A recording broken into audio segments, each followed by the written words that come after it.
Okay, 3.6 is sort of asking us to do just a general analysis on this second derivative operator with respect to the azimuthal angle phi. So let's start by finding out whether or not this operator is Hermitian.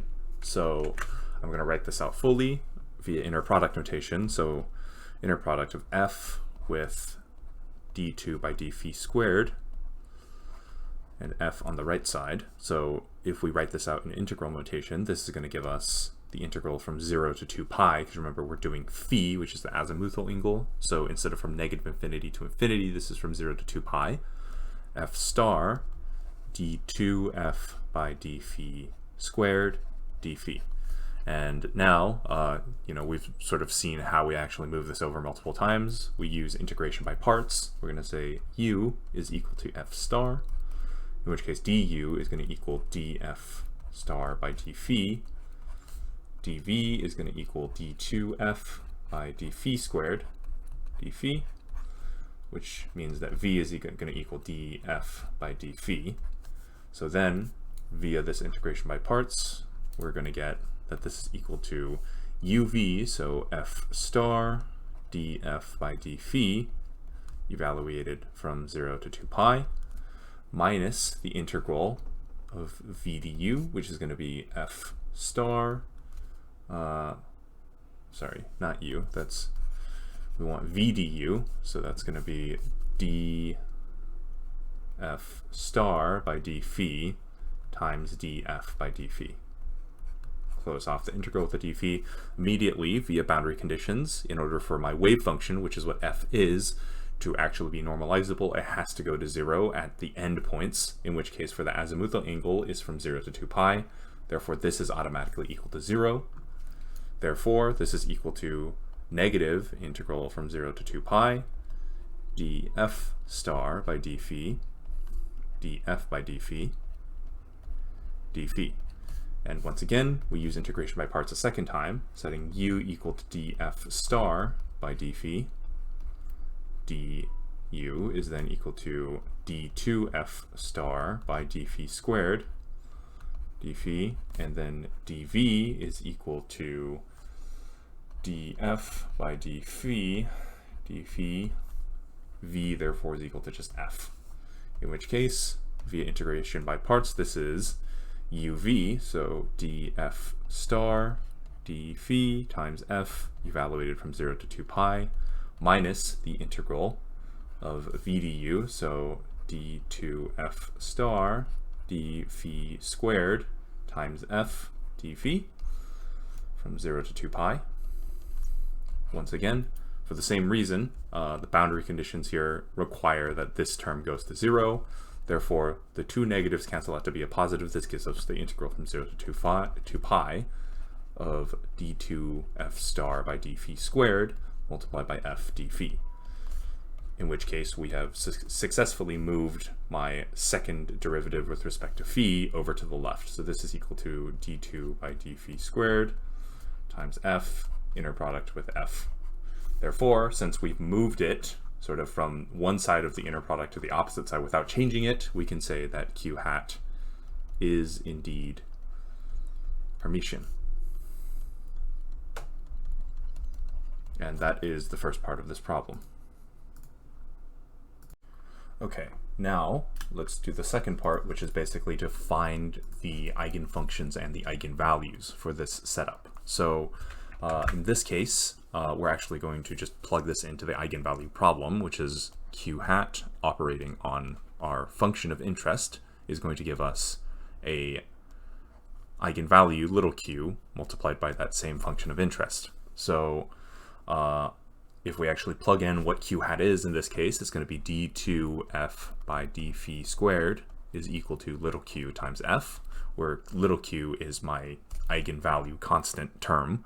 And in this case, this is just a second order homogeneous differential equation. So this is where sort of you are going to have to start using the differential equation knowledge that you know from sort of prerequisite math classes. Hopefully you've taken differential equations, or at least are familiar with differential equations, because you sort of need that, and you would have needed that to solve a good number of the problems that came earlier before this. Pretty much the way you do this, I'm going to go over this very quickly, is that you would have to solve the characteristic equation, determine the roots of the characteristic equation, and that would determine the form for your general solution. So in this case, if we want to solve this, we can assume that Q is positive, negative, or 0. And we have to look at each of the three cases and see if the resulting solution we get makes sense according to our constraints. In this case, our constraint is that phi is the azimuthal angle, which gives us sort of this additional it gives us this additional command, which is that f of phi has to equal f of phi plus 2 pi. Basically, the function has to be periodic because the function is on the azimuthal angle, and the azimuthal angle is just going from 0 to 2 pi and repeating over and over and over again.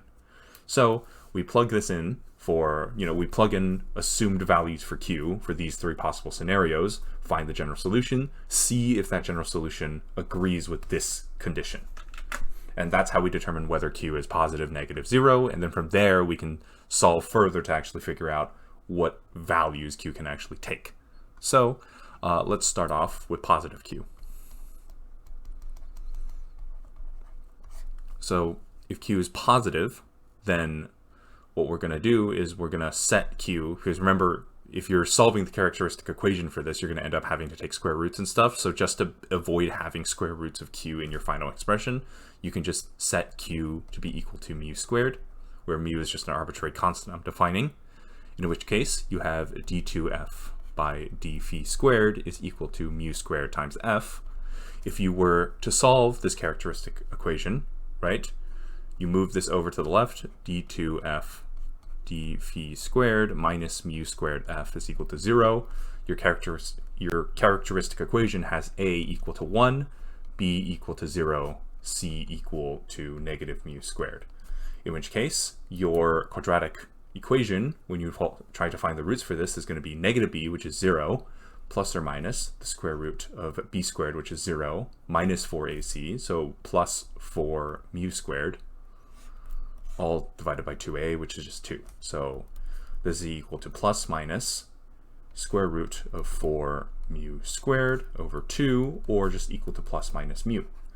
Mu is a real number, because we assumed that mu was just some arbitrary constant that we used in order to get rid of the fact that we have to use square roots of Q in our final expression. Q is the eigenvalue, right? It represents an observable because, the Q hat operator is Hermitian, therefore little q is an observable, therefore it has to be real. So little q is some real constant, and because of that, our roots are also going to be real. So we have real roots in this case.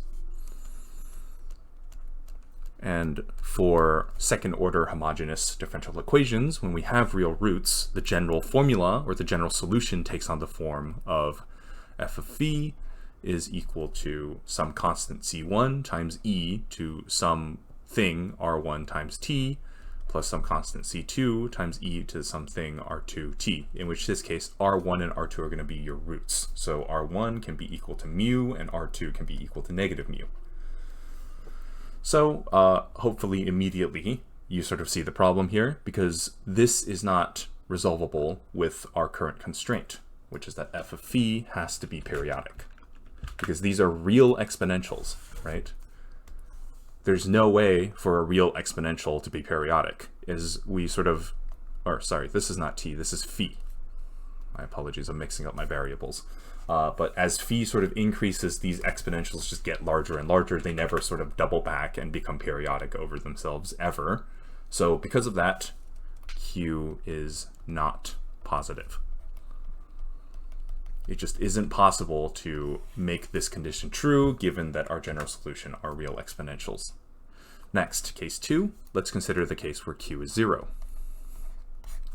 So if Q is 0, then we just have that the second derivative of f with respect to phi is equal to 0, in which case the general solution is going to be f of phi is equal to some new constant c3 times phi plus c4, where c3 and c4 are arbitrary constants.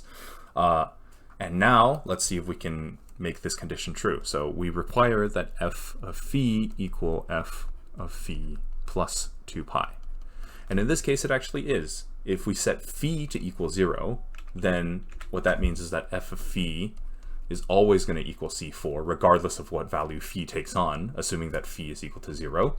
In which case, yeah, then sort of this condition is satisfied. You know, as long as f of phi is equal to C4, then it's just always equal to a constant. It is independent of phi.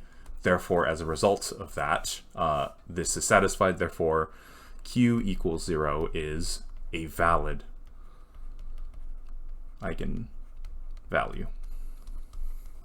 Finally, let's do the negatives, in which case we would deal with imaginary roots for the characteristic equation. So q is negative. Sorry, I just realized my mistake here. It's not that phi is equal to 0, it's that C3 is equal to 0. That way, if C3 is equal to 0, then you have f of phi is equal to C4, in which case it's always going to equal to a constant regardless of what value phi takes. Not phi equals to 0. That's a mistake there. I'm sorry. Anyway, moving on, we have our new differential equation, d2f by d phi squared. This time, instead of mu squared, I'm going to define a new constant, negative gamma squared times f of phi, where q is equal to negative gamma squared. That way, if I take q squared, if I take the square root of q, then I'm going to get, you know, this imaginary value times gamma. So this way I can avoid sort of taking square roots once again. The only difference here is that I'm changing the positive sign to a negative to represent the fact that q is in fact a negative term. So now if I solve for the characteristic equation, then I'm going to get a is equal to 1, b is equal to 0 again. This time c is equal to positive gamma squared, in which case if I solve for my quadratic equation, negative b plus or minus square root of b squared minus 4ac all over 2a. This is now equal to plus minus square root negative 4 gamma squared divided by 2, which equals plus minus square root negative gamma squared, which equals plus minus I gamma. So here we have a purely imaginary root. So in the case where your root is an imaginary number, so let's suppose that your roots were equal to lambda plus minus mu I. So in this case, your root is some arbitrary imaginary number. Your general solution would be f of phi is equal to e to the lambda plus mu I phi, with c1 at the front, or I guess in this case it would be c5, since we're doing 3 sets of solutions, and plus c6 e to the power of lambda minus mu I times phi. However, in this case, note that we have a purely imaginary solution. There isn't any real component to our roots. So automatically the lambda component goes to 0. So actually our general solution is equal to c5 e to the, and let's do gamma. So I gamma phi plus c6 e to the negative I gamma phi. This is what our general solution is actually equal to. And realistically, you know, because of the fact that these are now just purely complex exponentials, and also because of the fact that we're sort of dealing with, where is it? Our condition from earlier, which is this, right? The fact that we're dealing with this sort of implies that it would be easier for us if we were to be able to work with sinusoids, because it's very sort of intuitive to see how a sinusoid is sort of repetitive and periodic. So there's nothing necessarily stopping me from simplifying this down by just basically rewriting this in terms of cosines and sines through Euler's identity.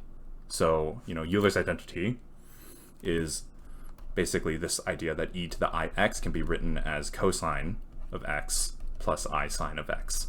So if I rewrite it this way, what I'm going to get is that f of phi is actually going to end up equaling c5 cosine of gamma phi plus c6 sine of gamma phi. So at this point, we now have our general solution for the case of negative eigenvalues.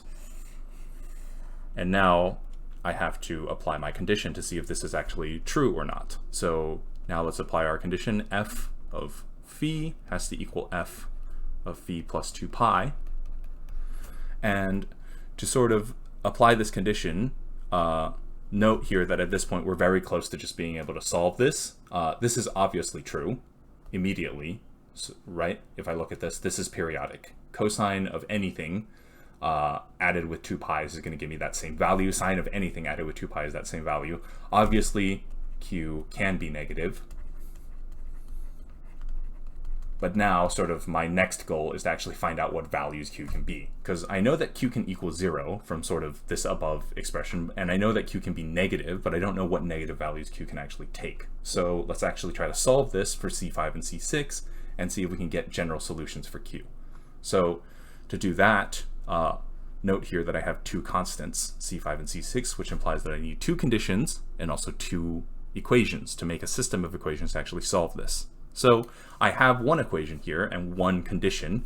So we have one equation and one condition. We need a second equation and a second condition. And in this case, there's nothing stopping us from just taking the derivatives of both of these, right? So because of that, I'm going to say that my second equation is going to be f prime of phi is actually equal to, in that case, it's going to give me gamma negative C5 times sine of gamma phi plus C6 cosine of gamma phi. And here, let me use square brackets. This is still a valid solution, so this is my second equation. And for my second condition, well, if I have a periodic function, its derivative is also going to be periodic. So there's nothing stopping me from taking the derivative of this first expression and getting a second condition, which is that f prime of phi has to equal f prime of phi plus 2 pi. So therefore, this is my second condition. And now let's actually solve this. So let me make my canvas a little bit bigger and rewrite this. So I have sort of condition 1, which is that f of phi has to equal f of phi plus 2 pi. I have my second condition, f prime of phi has to equal f prime of phi plus 2 pi. And then I have my two equations, which are f of phi is equal to C5 cosine gamma phi plus C6 sine of gamma phi.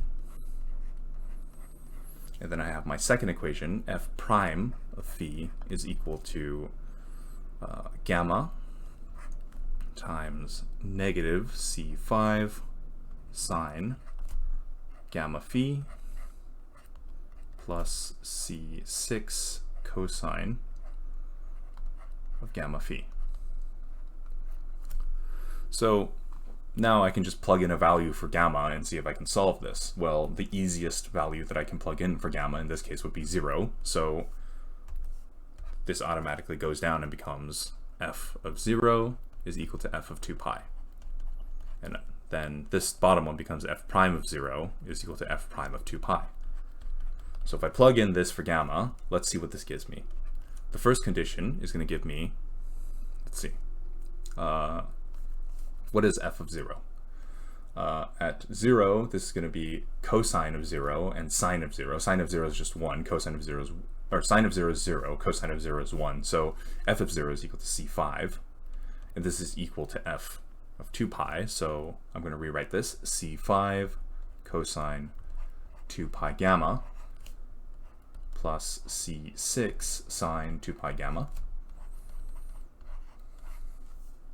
Similarly, for over here, let's see, what is f prime of 0? In that case, this term is just equal to 0. This term is equal to 1 multiplied by C6. This is just equal to C6. So C6 gamma, or gamma C6, is equal to, let's see, what is this going to give me? Gamma sine of 2 pi is, so negative C5 times sine 2 pi gamma plus C6 cosine 2 pi gamma, just like this.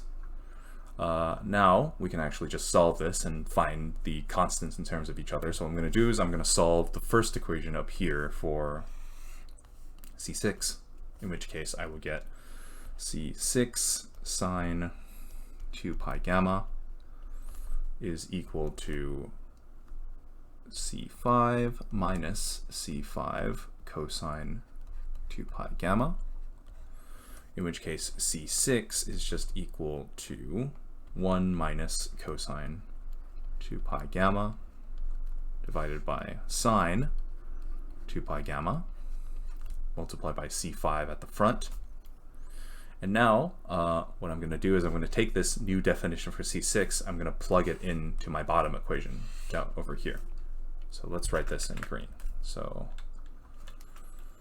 gamma times C6, so 1 minus cosine 2 pi gamma over sine 2 pi gamma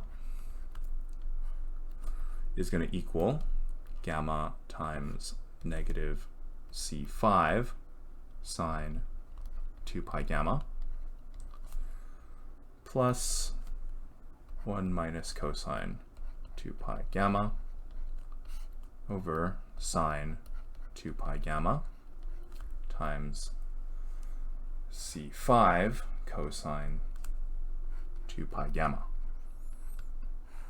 Just like that. And let's see, there should be a way for me to simplify this. Immediately I see I can get rid of my gammas. So now I have 1 minus cosine 2 pi gamma divided by sine 2 pi gamma. You know what, actually, instead of writing this whole thing out, I'm just going to do it in an easier way and just get rid of this.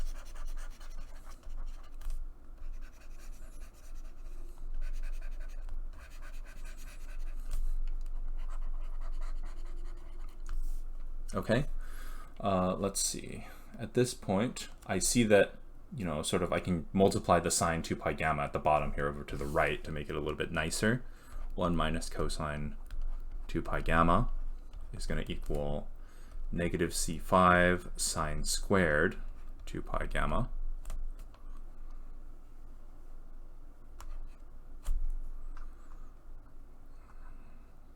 Oh, you know what? C6. I just realized I forgot to include a C5 here.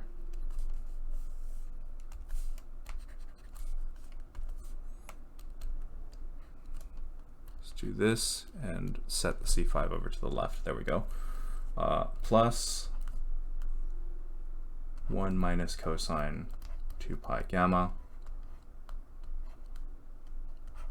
times C5 cosine 2 pi gamma. And once again, I see another thing I can eliminate, which is the C5 terms, which are all shared in common. So I get 1 minus cosine 2 pi gamma is equal to negative sine squared 2 pi gamma. I forgot to close this, and then plus 1 minus cosine 2 pi gamma times cosine 2 pi gamma. Okay, what else can I get rid of? Well, let's distribute this out. So 1 minus cosine 2 pi gamma is equal to negative sine squared 2 pi gamma plus cosine 2 pi gamma minus cosine squared 2 pi gamma. Then 1 minus cosine 2 pi gamma. This is equal to, I can take the negative out and turn this into sine squared 2 pi gamma plus cosine squared 2 pi gamma. Let's use square brackets plus cosine 2 pi gamma. Well, this term right here is just equal to 1. So I have 1 minus cosine 2 pi gamma is equal to negative 1 plus cosine 2 pi gamma. In which case this is just equal to 2 is equal to 2 cosine 2 pi gamma, or cosine 2 pi gamma is equal to 1. And what that tells me is that the valid solutions for gamma are going to be 2 pi gamma is equal to 2 pi n, where n is equal to 0 plus minus 1 plus minus 2, and so on and so on. And remember, sort of gamma is equal to n, which implies that sort of q is equal to negative gamma squared. So gamma squared is equal to negative q, so gamma is equal to square root of negative q. Or actually, you know what? Instead of doing this, it's a bit of a brain fart moment, I apologize. Q is equal to negative gamma squared, so q is therefore equal to negative n squared. So therefore q is equal to 0, negative 1, negative 2, and so on and so on and so on. Wait, no. Q is equal to negative 1, negative 4, negative 9, and so on and so on. So basically, you know, every value of n, the valid negative solutions for q are going to be, you know, 0, negative 1 squared, negative 2 squared, negative 3 squared, negative 4 squared, and so on and so on and so on. So with that, this is basically our spectrum. So we have q equals 0 as a valid eigenvalue, as we saw way back earlier when we sort of solved this homogeneous equation for the hypothetical scenario where q is equal to 0. We saw that we got a valid solution. So q equals 0 is a valid eigenvalue, as we're seeing again down here. And then also the other negative valid eigenvalues are going to be negative 1, negative 4, negative 9, so on and so on and so on. So our spectrum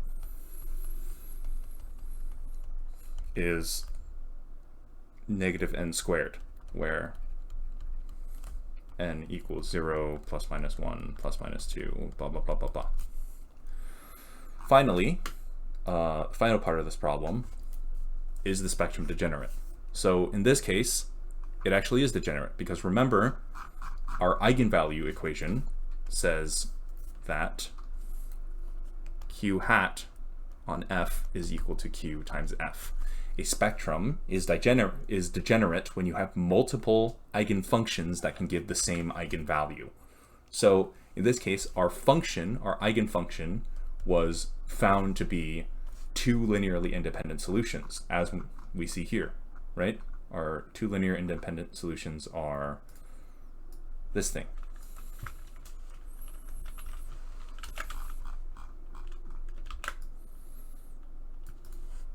So what this tells you is that you can plug in C5 cosine of gamma phi into this eigenvalue expression, and you can get, you know, the above solutions for q, and you can plug in C6 sine of gamma phi into this eigenvalue expression, and you can get the same values for q.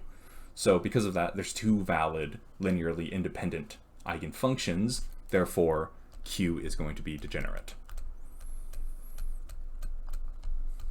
And with that, we are done with this problem.